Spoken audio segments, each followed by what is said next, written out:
Bonjour à tous, j'espère que vous allez bien. Je vous retrouve aujourd'hui pour une vidéo parlant de livres. Et puisque j'ai fait il y a quelques mois une vidéo vous parlant des livres que j'aime et qui me font rire, j'ai décidé aujourd'hui de vous parler de livres qui me font pleurer. Sachant tout d'abord que j'ai de plus en plus de mal avec les livres qui font pleurer. Je crois que j'ai... Chacun a sa vie bien évidemment, mais je pense avoir beaucoup, déjà trop pleuré pour quelqu'un de mon âge au cours de ma vie. Donc ça ne m'intéresse plus trop de lire des livres qui, je le sais, vont me faire pleurer. C'est-à-dire qu'il y a des livres genre les Steinbeck, je ne lirai pas, Les Souris et des Hommes, je sais que ça me fera pleurer. Les Romain Gary, je sais que c'est sublime Romain Gary, mais je n'ai pas le courage de le lire. Et voilà, et il y a d'autres livres comme ça qui, je le sais, me feront pleurer, donc je ne fais même, en fait même pas l'effort de les lire parce que je sais que ça me rendra trop triste et je ne suis pas masochiste. Alors, en attendant, je vais vous parler des quelques livres qui m'ont fait pleurer, que j'ai réunis dans plusieurs catégories. Donc on va commencer par la catégorie un peu plus jeunesse, que j'ai lu en étant plus jeune, mais qui ne m'empêche pas de pleurer en les lisant actuellement pour autant. Je commence bien évidemment par les Harry Potter, donc je vous ai sorti le tome 7 parce que c'est probablement celui qui m'a le plus fait pleurer, comme beaucoup de monde je pense, même si le tome 5 et 6 ne sont pas en reste. Voilà, c'est une édition anglaise adulte, c'est comme ça que je l'ai reçu en fait le jour de la sortie, parce qu'il était hors de question que de toute manière j'attende la version française. Et oui, et je pense qu'il s'en souvient en fait. Il y a beaucoup de pages qui ont été tachées de larmes et voilà, Harry Potter c'était la fin de mon enfance. C'était un héros qui m'a accompagnée depuis mes 8 ans jusqu'à mes 18 ans. Et voilà, comme beaucoup, j'ai grandi avec ce personnage. Lui dire adieu a été très difficile et il y a de nombreuses scènes qui m'ont fait pleurer. Alors, je préviens tout de suite, il risque d'y avoir des spoilers dans cette vidéo, donc c'est le cas à présent. La scène où Harry se rend dans la forêt pour dire adieu à ses parents et quand on voit tous les maraudeurs morts, moi ça m'a complètement bouleversée parce que j'étais absolument persuadée que Harry allait mourir et rester mort. J'étais tellement persuadée que j'en pleurais, mais d'avance. Cet épisode de la forêt, il est traumatisant pour moi, mais vraiment. Et il y a bien évidemment le passage avec la mort de Rogue qui m'a énormément émue, qui m'émeut encore plus maintenant euh, parce que mourir en regardant les yeux de la personne qu'on aime, c'est quelque chose de très beau et de très triste et qui me parle. Et voilà, mon Dieu. Bon, une autre saga jeunesse, donc toute la saga À la croisée des mondes, avec cet horrible tome 3 qui m'a tellement fait pleurer, mais autant que l'Harry Potter, parce que c'est une fin tellement injuste, mais qu'est-ce qu'on aimerait la changer, qu'est-ce qu'on aimerait que certains personnages ne meurent pas, que certains personnages restent ensemble, qu'il y ait un avenir pour tout le monde. Et ce n'est pas possible et les deux héros sont extrêmement courageux parce qu'ils font des sacrifices pour sauver le monde entier, des sacrifices que je n'aurais probablement pas fait moi-même. J'aurais préféré être heureuse égoïstement plutôt que de souffrir et de voir l'être que j'aime partir. Bon voilà, c'est pour ça qu'il existe des romans donc, avec des gens qui font les bons choix, heureusement. Et finalement, dans la partie jeunesse, je vais vous parler de la saga de l'Assassin Royal de Robin Hobb, qui m'a également fait passer de très douloureux moments tout au long de cet tome, parce que c'est une saga que j'ai lue étant jeune adolescente, mais qui est loin d'être réservée aux enfants. En tant qu'adulte, je la trouve extrêmement bonne à lire, donc elle se lit à tout âge. Et il y a énormément de passages tristes. Je pense à deux personnages, enfin deux avenirs de personnages, pas forcément des morts, mais deux situations. Et je vais tenter d'éviter les spoilers là.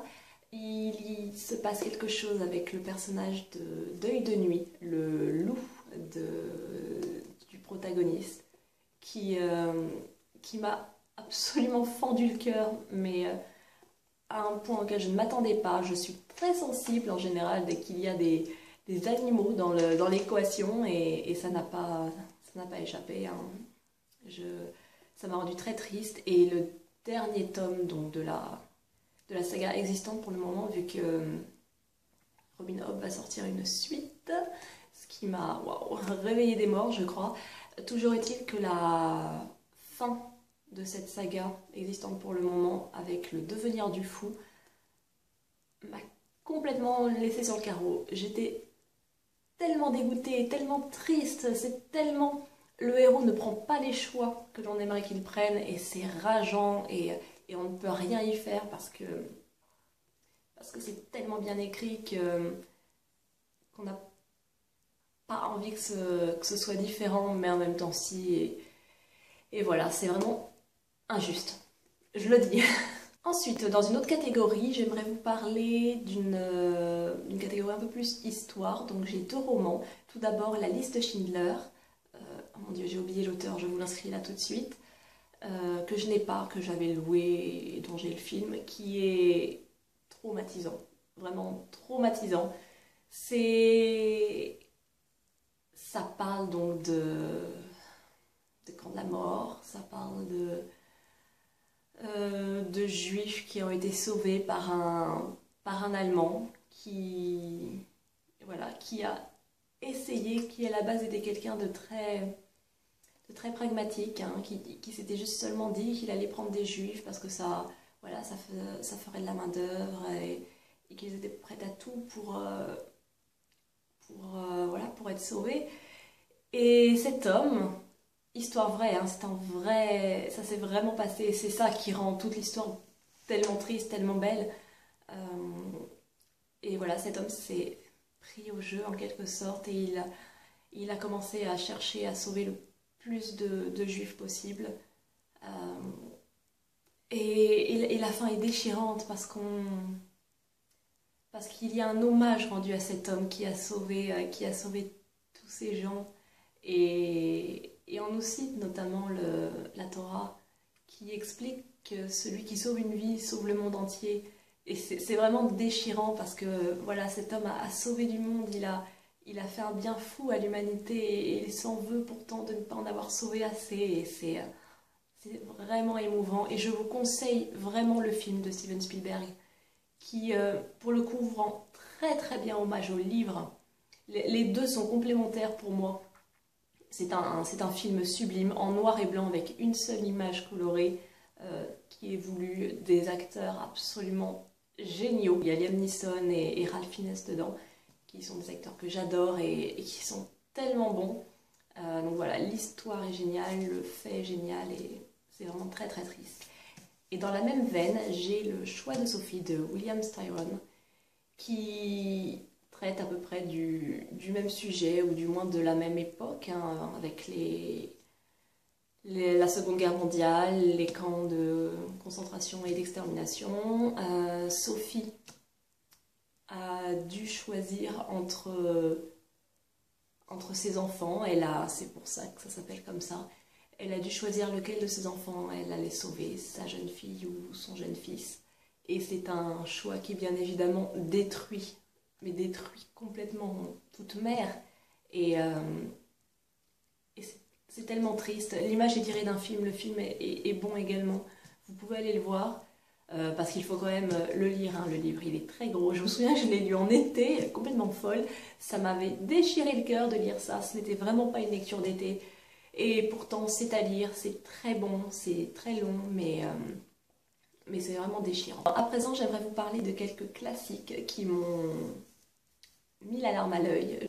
Je vais tout d'abord vous parler de Cyrano de Bergerac d'Edmond Rostand, qui est donc une pièce de théâtre qui est très connue pour sa tirade d'aînés, n'est-ce pas? Et qui a une des fins, à nouveau, les plus injustes au monde. C'est une très belle fin. Il y a un très beau monologue de Cyrano à la fin, parce qu'il, bon, je mets du spoiler, là, je m'en fiche, parce que donc Cyrano meurt à la fin, il meurt à côté de Roxane, la femme qu'il aime et qui vient de comprendre que c'est lui qui lui avait écrit toutes ces belles lettres. Et il fait tout un monologue en parlant de panache et c'est tellement courageux et à la fois c'est tellement triste parce que c'est un homme qui malgré toute sa poésie, tout son amour, n'a pas pu être aimé et a gardé le silence sur la véritable identité de l'auteur des lettres. Parce que Roxane pensait donc que c'était Christian qui lui écrivait, Christian qui est d'ailleurs mort voilà, en emportant ce secret. Hein. Et, euh, et c'est très triste. C'est très triste parce qu'on aimerait que ça finisse autrement, on aimerait que les apparences ne comptent pas et ce n'est pas vraiment le cas. Et puis ce Cyrano qui est tellement bon, voilà, nous quitte, c'est le genre de personnage auquel on s'attache, qui est gentil, que l'on aime parce qu'il est tellement sain à l'intérieur. Et voilà, on n'a pas du tout envie de quitter ce genre de personnage. Ensuite, il y a toute la saga des Pagnols, avec notamment Le Château de ma mère, La gloire de mon père. Donc vous voyez, moi c'est une édition un peu particulière que j'ai, qui n'est... Si elle est plutôt agréable à lire, vous voyez, il y a même des petits dessins. Bref, ce n'est pas en soi un livre complètement triste, mais moi c'est un livre qui me fait pleurer parce qu'il est nostalgique. Et je n'ai que 23 ans, mais j'ai de plus en plus de mal avec ce sentiment qu'est la nostalgie. Ça me rend faible, ça me rend triste, ça me rend mal à l'aise. C'est le genre de sentiment que vous pouvez avoir par exemple en regardant le film Forrest Gump, qui est un superbe film, mais qui, moi, me détruit complètement parce que c'est... Voilà, c'est tellement fort, il y a tellement de nostalgie que, voilà, que moi j'ai beaucoup de mal à supporter et c'est un peu le cas de ces livres de Pagnol qui sont très beaux, qui font rêver, qui rappellent l'été, mais qui, ouais, voilà, me rendent triste. Ensuite, dans les classiques, vous ne le voyez pas, mais il s'agit du dernier tome des Misérables de Victor Hugo. Victor Hugo est un auteur que j'aime énormément, qui écrit superbement bien. C'est probablement, à mon sens, le meilleur auteur au monde parce qu'il a une réelle puissance dans son choix des mots qui est effrayante, tellement ça relève du génie pour moi. Ce livre me fait pleurer parce que je me suis attachée au personnage. Je vous ai tiré une photo quand on voit Jean Valjean vieux et mourant. Et c'est ça qui me rend triste dans ce livre. Beaucoup de gens sont tristes de la mort de Gavroche. Moi, je suis plutôt triste de la mort de Jean Valjean, alors qu'elle est beaucoup plus naturelle et beaucoup plus normale. Mais j'ai du mal avec les adieux, et Jean Valjean était un personnage qui a vraiment montré qu'il pouvait s'améliorer, qui s'est amélioré, qui était un homme très bon. Et, et voir Cosette à son chevet m'a rendu triste, parce que ce sont des choses que je n'ai pas envie de voir, que je n'ai pas envie de connaître. Et puis voilà, et puis Victor Hugo a une puissance de mots effroyable et foudroyante, donc forcément c'est très triste et on peut y voir un similaire d'ailleurs avec sa propre vie lorsqu'on sait comment voilà, lui-même s'est éteint. Et finalement dans les classiques, j'ai choisi Jane Eyre de Charlotte Brontë qui pour le coup m'a fait pleurer parce que j'étais en fait tellement soulagée de voir les personnages se retrouver. On sait dans ce genre d'histoire que les personnages vont se retrouver, c'est inévitable. Mais c'était tellement différent de ce à quoi on pouvait s'attendre. C'était tellement beau, c'était tellement logique en fait. Ça semblait logique et c'est génial de réaliser qu'une relation est logique, que des gens sont faits l'un pour l'autre et que malgré tout ce qu'ils ont pu subir, malgré tous les effets sur leur esprit, sur leur corps, on pense à Rochester, hein, pour le coup ça je ne vais pas vous le dévoiler. Et voilà, moi c'est un livre qui m'a fait pleurer, mais pas vraiment de tristesse pour le coup. Ensuite, je passe à la dernière catégorie, qui est plus une catégorie de romans, on va dire, un peu contemporain. Là c'est une sorte de... Je mets un petit fourre-tout, si j'ose dire. J'ai choisi donc une nouvelle que l'on trouve dans Les Deux Messieurs de Bruxelles, de Eric Emmanuel Schmitt. Il a une nouvelle dedans qui s'appelle Le Chien, qui est pour moi très triste, qui m'a fait énormément pleurer parce qu'il parle donc d'un chien logiquement, donc d'un homme qui possède un chien qui est mort à un moment donné, qui rachète toujours le même chien, lui donne toujours le même nom. Et c'est un livre qui m'a fait beaucoup de peine parce que j'ai perdu ma chienne il y a 2 ans. Et, et voilà, moi je fais partie des gens qui sont très proches de leurs animaux. Et voir cet homme faire son deuil de cette manière-là, d'appeler toujours son chien par le même nom, m'a rendue tellement triste. Honnêtement, j'ai même plus envie de lire cette nouvelle tellement elle a touché droit au but et elle m'a rendue triste. Ensuite, je vais vous parler d'un autre roman que je n'ai pas physiquement en fait, parce que maintenant tous mes autres romans sont dans des cartons. Je vais vous parler de La fin des temps de René Barjavel. Pas de spoiler cette fois, mais seulement pour dire que la fin est foudroyante. et, euh, et elle est injuste et on n'a pas envie que ça se finisse ainsi. Et ça m'a tellement fait pleurer, ça m'a tellement rendu triste en fait de voir une fin de la sorte qui est très bien écrite, qui est très belle, mais qui n'est pas celle dont j'avais envie en fait. Dans un genre un peu particulier, je ne peux pas ne pas citer La ligne verte de Stephen King, que vous avez peut-être vu en film avec Tom Hanks, qui est dur, vraiment très dur, aussi dur que le film, et encore le film est vraiment très triste également. Euh, Ça, ouais, voilà, ça parle d'injustice à nouveau, ça parle d'un... Non, là, je ne peux pas dire de comment ça se finit, parce que c'est pas un classique, donc non, mais voilà, on a différents personnages, on a le gardien de prison, qui est à la base très froid, et qui au final se révèle beaucoup plus humain que ce à quoi on peut s'attendre. Il y a un homme qui est condamné à mort, qui a une relation avec une souris qui est totalement décalée, mais vraie au final, très vraie, et pour laquelle on s'émeut. Et l'ensemble de ces personnages va faire que l'on se retrouve dans une histoire d'injustice carcérale, si on peut dire. Et, et on, Et on est dégoûté par la fin, qui est formidable, bien évidemment. Ça marque d'autant plus les esprits. C'était nécessaire de faire cette fin pour faire passer un message. Mais tout est si beau, tout est si... non, c'est même pas beau. C'est même pas, non, pour le coup, c'est faux. Ce n'est pas beau. C'est même moche, en fait. On est dans un univers totalement lugubre et où on aperçoit une lumière, mais qui s'enfuit tellement vite que voilà, qu'on se dit qu'on y a cru et qu'on a eu tort, et en même temps on n'a pas eu tort, parce qu'y croire c'est toujours bon. Mais, euh, mais voilà, on est torturé en fait, c'est vraiment ça, on en ressort vraiment torturé, la preuve, je n'arrive pas à trouver mes mots. Et c'est un livre qui m'a fait beaucoup pleurer, un des seuls romans de Stephen King qui m'a fait pleurer d'ailleurs, les autres... n'ont pas eu cet effet, mais celui-là est vraiment, vraiment différent des autres et vraiment puissant. Finalement, pour conclure cette vidéo, je vais vous parler d'un roman japonais qui s'appelle Un cri d'amour au centre du monde de Koichi Katayama, qui est un roman tout petit, que vous avez peut-être vu en film ou en drama, en série, qui parle d'une relation entre un adolescent et une adolescente, l'adolescente étant atteinte de leucémie. Et voilà, c'est un roman extrêmement dur que je ne relirai probablement jamais de toute ma vie. Parce que la leucémie est une maladie que je connais, que j'ai eu le malheur de connaître.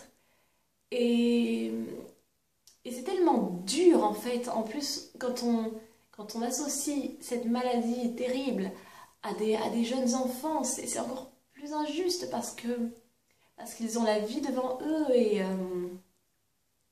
c'est injuste et c'est un très beau roman où chaque mot est bien choisi, où l'écriture est simple et où l'on comprend de toute manière hein, ce qui se passe. Hein. Dès le début, on sait très bien que cette jeune fille ne s'en sort pas et on se retrouve avec ce garçon qui qui est tout seul et qui souhaite réaliser les rêves de cette jeune fille qui n'est plus là pour le faire. Et au final, c'est un roman qui est très triste parce qu'il demeure triste en fait. Moi, j'y ai trouvé peu d'espoir. Certains voient de l'espoir, mais moi, j'ai été tellement enfermée dans ma propre bulle parce que forcément, chacun revit ce qu'il a pu vivre. Et je trouve ça vraiment très dur comme roman. Et, euh, et à la fois très beau. Donc voilà, j'espère ne pas vous avoir trop endormi avec mes jérémiades, parce qu'à mon avis, ça a tourné un peu comme ça. N'hésitez pas à me partager dans vos commentaires, vous, quels sont les romans qui vous ont touché. J'ai préféré m'arrêter là, parce qu'il y a d'autres livres qui, bien évidemment, m'ont fait pleurer, mais je pense qu'il y a déjà un bon paquet, et que si vous avez envie de pleurer, vous savez par où commencer. Je vous retrouve dans une prochaine vidéo. À bientôt. Au revoir.